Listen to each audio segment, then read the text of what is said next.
Thank you, President Sanchez. Let me turn that back on for you, because I Okay. just turned it off. Great.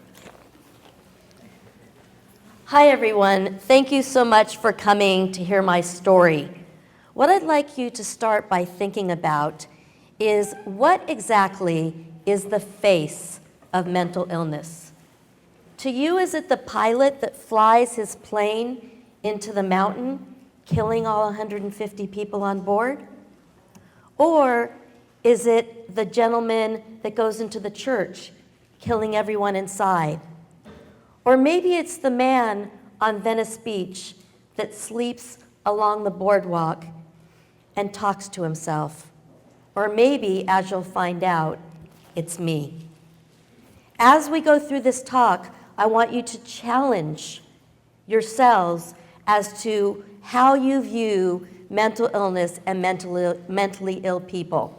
I'm going to be sharing my journey with you, the ups and downs, and what I've been through, and when all was said and done, what I've accomplished despite the severe mental illnesses that I battle on a daily basis.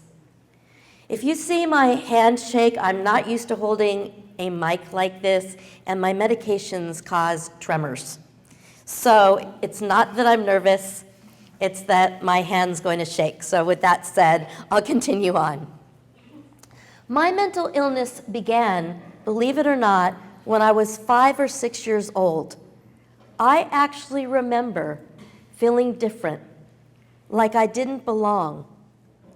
I remember feeling sad and even depressed at 5 or 6 years old. But my mental illness really started to come to fruition when I was 13 years old. When I was 13 years old, I became severely anorexic.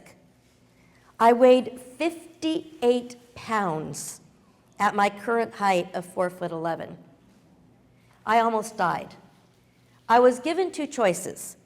I was given the choice of getting a nasogastric tube down my throat, or I could eat ice cream and milkshake. I went with the ice cream and milkshakes. It was a lot more fun. The problem was that the underlying psychological aspects of my mental illness were not addressed at all. Therefore, I went on as a mentally ill person, yet at a normal weight. All was sort of well until when I had just turned 16 and my dad died, very suddenly and under very difficult circumstances. I blamed myself for his death. So at that point, I began to very rapidly deteriorate once again. I started cutting myself. I started hearing voices. I was very depressed. I would lie on the floor for days on end, maybe getting up to go to school and banging my head on the floor. It was common for me to take an overdose and go into the hospital and get my stomach pumped. The emergency room knew me by name. It was not a good situation. I went in and out of mental hospitals for quite some time, and something that really sticks in my mind is that my mom was told when I was 18 years old not to expect anything from me, that I would probably be in and out of mental institutions for the rest of my life and wouldn't be able to have a normal life or accomplish anything. But when I was 19 years old, I was placed in a mental hospital that I found extremely helpful to me. I was able to come out of my major depression, start taking responsibility for my life, and I was able to a degree, move on. I left that hospital. I ended up graduating from Pepperdine University with honors. And then after that, I met my husband and got married. Things seemed okay. To be honest with you, I was having some issues with interpersonal relationships. I was having some issues keeping jobs, but for the most part, I was getting along. After I married my husband, I decided to start my own business. I started a computer consulting firm. Now, this is after I had been working for Transamerica Insurance, making an hourly wage as a computer programmer, and I was able to jump off the cliff, start my own company, and become very successful. In fact, my first client was Transamerica, the client who I had left as an employee. They hired me back at 5 times the amount that I was making as an employee. And that really catapulted me and started me off on a good foot in my business. My business became quite successful. I started traveling around doing technical speaking as a computer programmer, talking about computer programming and how to become a computer programmer, the techniques behind computer programming. So I started to do all of that. And I went to my first conference where I was asked to speak. And I got there, and I'm looking around, and unlike this room, I was, what I saw, the only woman around. And I went up to the conference organizers, and I said, "What's up here? How many women are actually at this conference?" They said, "Well, there's 1,000 people, and of the 1,000 people, 10 of you are women, and you," pointing to me, "are the only woman speaker." So I walked into my room that I was going to be giving my first session in, and I had this image of about 50 people sitting in the room. And I walk in, and not only are there 500 people sitting in the room, I did not see a single woman. So there I was giving my talk. That was not the end of unusual situations for me being a woman. Now, I must say that one cool thing about being a woman in a man's career is that when you go to a conference, guess what's available all the time? The ladies' room. So I was able to go into the ladies' room without any problem, run right in. It was a little lonely in there, but something I wasn't used to. But I had some other events that occurred surrounding being a woman in a man's world. I went in to teach a class, and in the class, as usual, were all men. And this young man, about 30 years old, walks into my class, looks at me, crosses his arms, and goes to the back of the class and sits down. It was a 5-day, 8-hour-a-day class. The whole first day, he just sat there with his arms crossed. The second day, the arms started to open up. And with each passing day, his arms opened up further. At the end of the last day, he came up to me and he said, "You know what, Alison? When I saw a woman programmer, I thought that a woman programmer could never teach me how to program." And he looked at me right in the eye and said, "Boy, was I wrong." He said boy. Yeah, he should have said woman, was I wrong. But he admitted being very wrong. I had many other situations like that. But a couple of the funniest ones were when I was pregnant with my first child, my daughter. When I was pregnant with my daughter, the first trimester, I didn't have morning sickness. I had all day and night sickness. So I would walk onto a stage, and the first thing that I would tell them was, I may be running off the stage. And inevitably, there I would go to the bathroom, do my thing, and walk back on the stage and give the rest of my talk. So that was something challenging being, I don't know about a woman in a man's career, but up there on stage pregnant. I had another funny story. I was on an airplane to Chicago, got off the plane, and all of the suitcases went by, and my suitcase didn't go by. The problem was that I was 7 months pregnant, and not only did I wear maternity clothes, I wore petite maternity clothes. I was speaking for the next week up on stage and needed to look proper. So I had to find in Chicago the closest Pina Pod, because they carry petite maternity clothes. and I had to go find expensive maternity clothes so that I could get on stage for the 3 days until they found my luggage. So there were a lot of trials and tribulations, traveling around, being a woman in the man's career, and being successful to the degree that I was traveling around the country. Things were going pretty well. I had my daughter. We started to travel around with her. She got to go all over the place, got to be on stage with me, and it was a lot of fun. But then I became pregnant with my son. And I was about 3 months pregnant, and I started to very rapidly deteriorate again. Everything that I had experienced before, I was experiencing again. I started cutting myself. I started hearing voices again. I was extremely depressed, lying on the floor, banging my head on the floor, the same old stuff, except I had a different version. The different version was that at times I would be extremely up.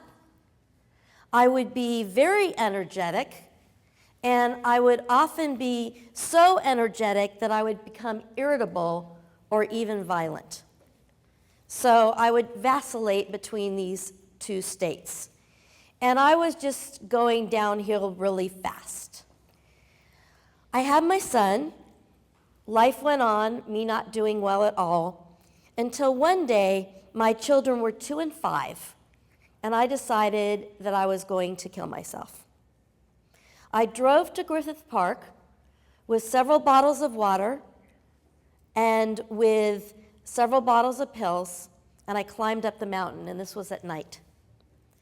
And my idea was that I would take the medication and I would be found, a few days later up on the mountain, and that would be it.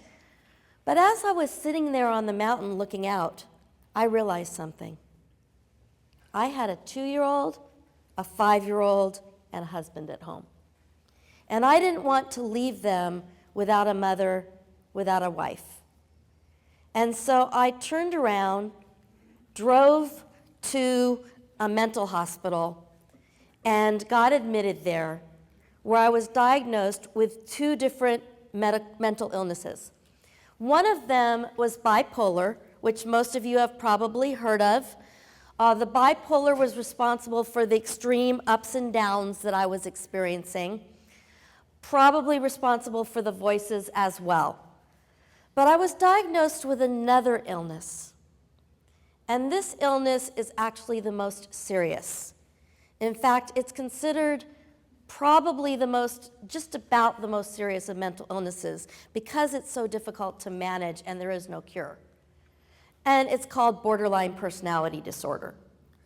The borderline personality disorder was responsible for me cutting myself, banging my head on the floor, waking up one morning and feeling great, and by that night being suicidal and cutting myself and wanting to take a bottle of pills, having trouble in interpersonal relationships, seeing things as black and white, where everything was really good for me until it wasn't, and then it became terrible to me, and feeling extremely alone and like I didn't belong in the world. The problem with borderline versus bipolar is with bipolar, you can generally take a medication like lithium, maybe a couple medications, and you can generally deal with the symptoms. Unfortunately, with borderline personality disorder, there really aren't medications that can help to deal with the disorder. It's all a matter of working really, really hard in therapy. And even then, and at this point I've been through 14 years of therapy, I still work to survive with borderline personality disorder every single day of my life. So that is something that I'm challenged by. In fact, since that happened, the incident where I got diagnosed as bipolar and borderline and put in the hospital, I've been hospitalized another 8 times, and that's in a 14-year period. Hospitalization is just part of my treatment. When I start feeling so depressed that I can't control my thoughts and my behavior, I go into the hospital. Usually it's just 3 to 4 days just to decompress and get back to where I need to be. Let's talk a little bit about acceptance, because acceptance is something that is very difficult for most mentally ill people. It has taken me more than 10 years to become accepting of being mentally ill. And to be honest with you, it is an ongoing process. I'll be accepting and then it will go down, and then I'll be accepting and it will go down. The good news is the acceptance has creeped up over time, so I'm more and more accepting. I find that other people aren't so accepting.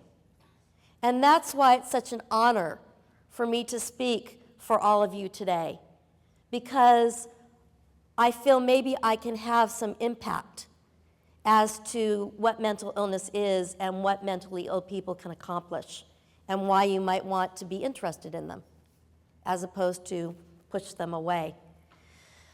Acceptance, as I said, has been an ongoing process for me. There's times where I go kicking and screaming. The medications that I'm on have multiple side effects. One of them is the tremor. I also can have memory difficulties. Another big one is weight gain. When I went on psychotropic medications, I weighed 115 pounds. 4 months later, I weighed 155 pounds. So that's quite a bit to take, a real challenge to deal with.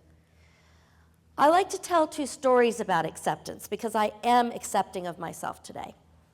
One of the stories is I was written up in a full-story article in the Ventura County Star, full-page article a few years ago. And I walked into my largest client in Moorpark the day that the article came out. And the client walked up to me when he got in the morning and said, "Hey, Allison, great article about you in the Ventura County Star." I was like, yeah. I knew, of course, the cat was out of the bag. I consented to having my story told in the paper. But to have a huge client come up and say, "I saw you there," that was like a big deal for me. And at that moment, I realized that if people don't accept me as who I am, as a mentally ill individual, it's not my problem, it's theirs. I have enough people that love me and care about me as who I am. I don't need to worry about the others. The other story is one that breaks my heart. How many of you are involved in the field of psychology? Okay, a good handful of you. Well, I was in an office building, and I was going to a meeting, and I got on an elevator. And along with me on the elevator come 2 women. And they walked in the middle of their conversation. I'm standing on the elevator by myself. One of them said, "Oh, I hate dealing with clients with borderline personality disorder." And the other one said, "Yeah, I won't even see them." Well, my inclination was to put my hand on my hip and to say, "I have borderline personality disorder, and I'm of value to the world, and what are you talking about?" The other inclination I had was to sock them. Instead, I grew really quiet and internal, went to my meeting, barely said a word in my meeting, and then walked out and went home and cried. I called my therapist, who set up an emergency session for me for the following day, and he told me I should have socked them. But in all seriousness, how much stigma can there be that people in the mental health field can say something like that, furthermore out in public? It was one of the most painful, humiliating experiences that I've ever had. And I wish that I had done something, but I didn't. So that was another issue with acceptance. I had to accept myself at that point, regardless of what these women think, and regardless of what a lot of different people think about mental illness. I had to accept myself as who I am. What about my treatment? My treatment consists of therapy by a marriage and family therapist. It includes treatment from a psychiatrist in order to get the appropriate psychotropic drugs to help me the best that they can. And it includes a host of coping skills that I use to help myself to feel better. What are those coping skills? One of the things I do is I go out, I live at the beach, I go out almost every day and walk 3 miles on the beach. And when I'm not walking on the beach, I'm taking yoga classes, an hour and a half long, very physically exerting, but with the last 15 minutes being meditation, to help myself get in touch with myself and with my feelings. Other things that I do, I try to eat a very healthy, balanced diet, which helps my mind as well as my body. So that's something that I really strive for in my life. Yeah, I slip up, but that's something, a goal of mine. And I maintain happy, healthy relationships. So I stay in touch with my husband very closely with what's going on with me. I have close friends that I interact with. And if I'm having a bad day, it's not unusual for me to call up a friend and say, you know, I'm having a really crappy day, let's go out to lunch. So that's something else that I do in order to help myself. So I lead a really clean, healthy life and work very hard to maintain my mental health. As a result of that, I have been very successful in my life. I have to say my most important success is that last week, Dan and I celebrated our 25th anniversary in Jamaica.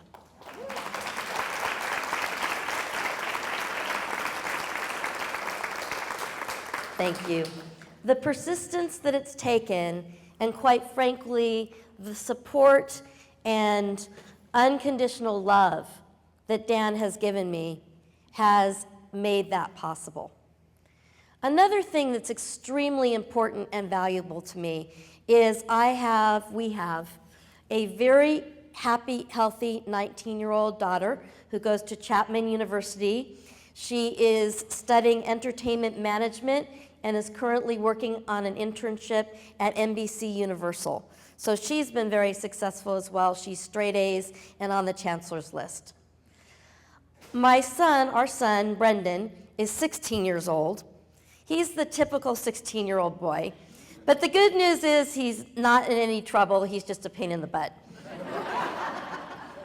which I greatly appreciate over the alternatives. He is a football player. He's been playing football for 8 years. He is the smallest, mightiest football player you will ever find. But boy, does he have that, go get him. And he does. So schools is not his favorite thing in the world, but he's getting through. So that's our son. Another thing that I consider something that I've been very successful at was, as I mentioned earlier, I started my own computer consulting firm in 1990. And Dan joined me 3 years later as my business partner. Our clients today include Southern California Edison, the U.S. Navy, the U.S. Marines, the Drug Enforcement Administration, USC, and MIT. And that's just to name a few of our clients. So we've been very successful from a career standpoint, and I'm very proud of that as well.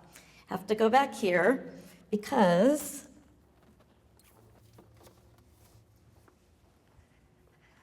I have written 15 books on software development. I like to bring this one because this is the thickest one. And I like to bring this one because this shows that I'm still doing it. This is the Access 2013 book. This week, I just finished my 15th book, and it's on Microsoft SQL Server. So I'm very proud of those as well. Dan's only written 7.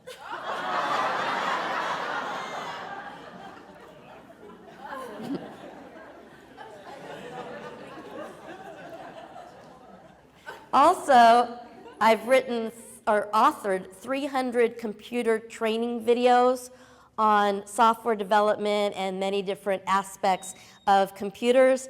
Dan's written or authored 200.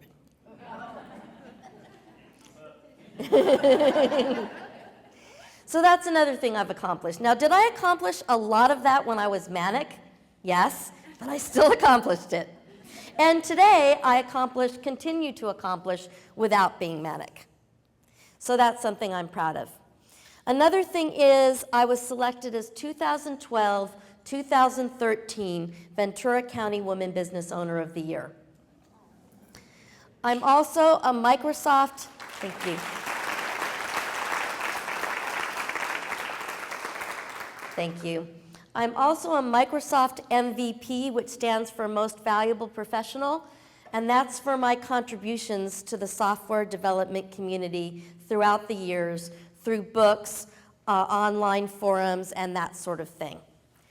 Probably the most important accomplishment that I've achieved is last year I was selected as 2014 NAMI Exemplary Peer of the Year. Now, NAMI is National Alliance on Mental Illness, and Exemplary Peer of the Year means that I was selected as the person who most exemplifies overcoming the obstacles associated with mental illness to be able to accomplish a lot in my life. My goals from here, I want to speak in front of groups like you, larger and larger, and I want to be on, I will be, on Good Morning America, telling my story and teaching people about mental illness, and that not all mentally ill people are those people flying their planes into mountains.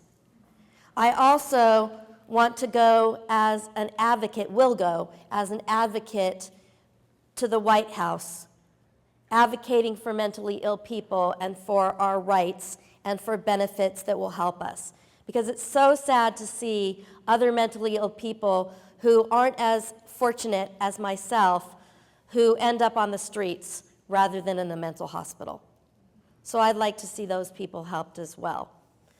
But my goal really is to speak in front of a group just like all of you, a group that will listen to me and maybe think just a little bit differently about what mental illness is and what you can expect of a mentally ill person, and that being friends with a mentally ill person and being in their lives can not only enhance their lives, but your lives as well with what they have to offer.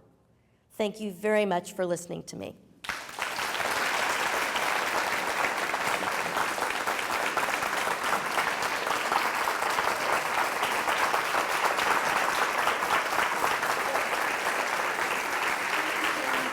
You're welcome. Thank you.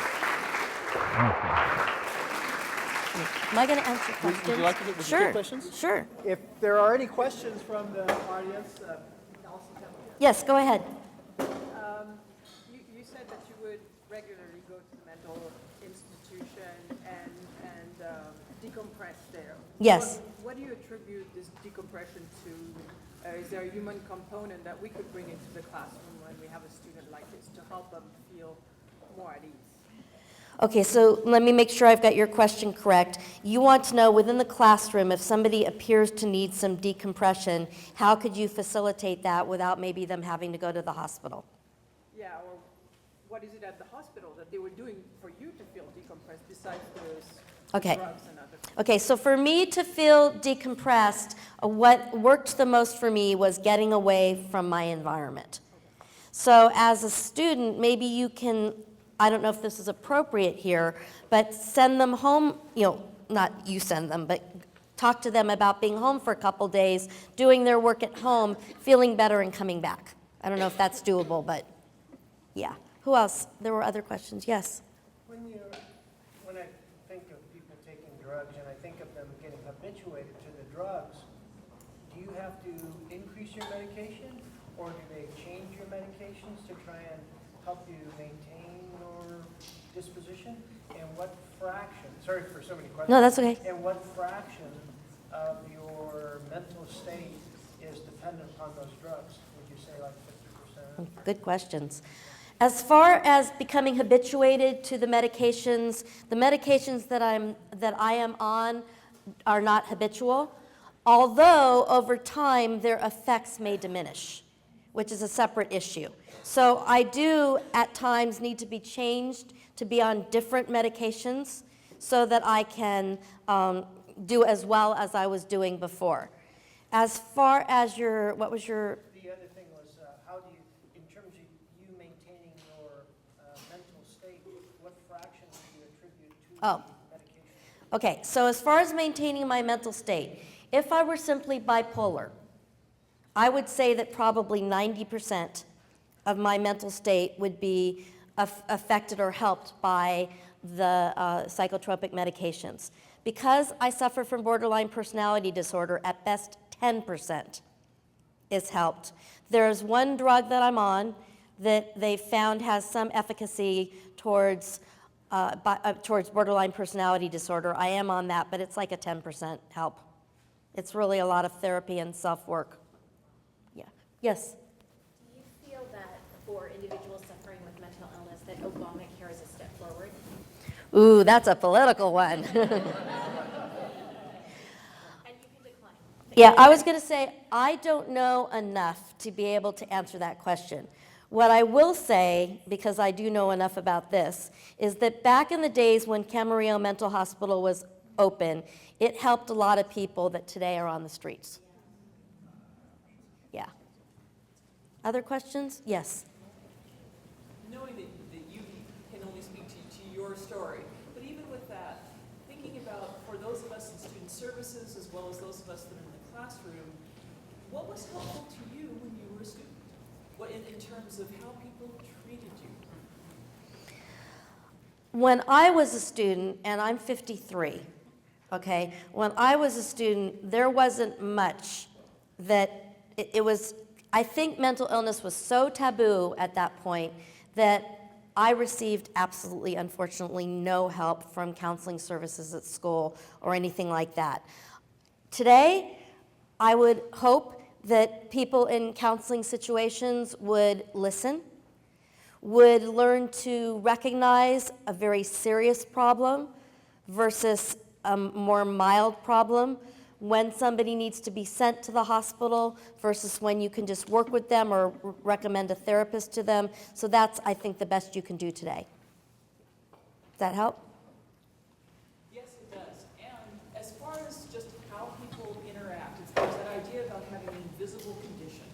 If a student comes in and their arm's in a sling, or they're dealing with something that a person can look at and say, oh, my goodness, you have whatever it is, Right. and be sympathetic or appreciative of how that impacts them.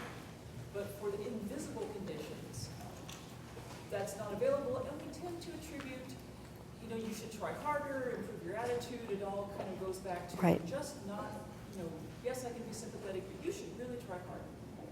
It goes back to the person as if they had immediate control. Yeah. That's kind of my experience. Were you done? So with that idea, what would you wish for as far as here we are as professors, here we are as student services people, as staff, as administrators, of kind of the regard that we have for students who are managing illnesses, where it comes out in behavior and emotions and how we respond in our personal. I think it's really important for everybody to recognize that mental illness is not something that you can just pull up your bootstraps and decide that you're going to feel better. So I think the best you can do is to listen to what's going on with them and determine as well as you can the severity of what's going on with them. Are they suicidal? Are they serious about it? Are they giving away things to their friends? Are they talking about the future? Are they not talking about the future? Things that are warning signs that let you know what sort of treatment you need to help to get them in. Okay. Anyone else? Yes? Where does your husband draw his strength and his ability to keep? Because he's here. Where did he get his strength and his ability to deal with the situation? Well, yeah, I mean, because part of your success is also the support that's developed around you. And, thankfully you brought him with you. So I don't know if this question is one for you or for him. Do you want to answer it, Dan? Let me tell you. Here.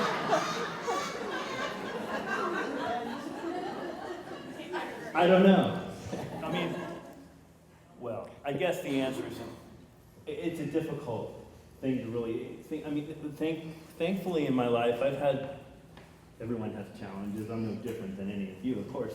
I've like to think that I've dealt with those challenges in constructive ways. I've had counseling. I've done some human potential things. If you remember, there was something called the EST training. There was something called LifeSpring. You may be too young to remember any of those. Maybe some of us do. But those are all things that let you delve into yourself, see how you look at things, see how other people see you, and things that, I don't know. Those things have helped quite a bit, and just for myself to be confident in my own self, and allowing me to allow her. You talked about acceptance. Well, Alison has to accept herself. I have to accept her as well. That isn't always easy, and that's probably the biggest thing that I think has helped is doing my best to accept Alison for who she is and what she has to deal with. I think that's the best answer.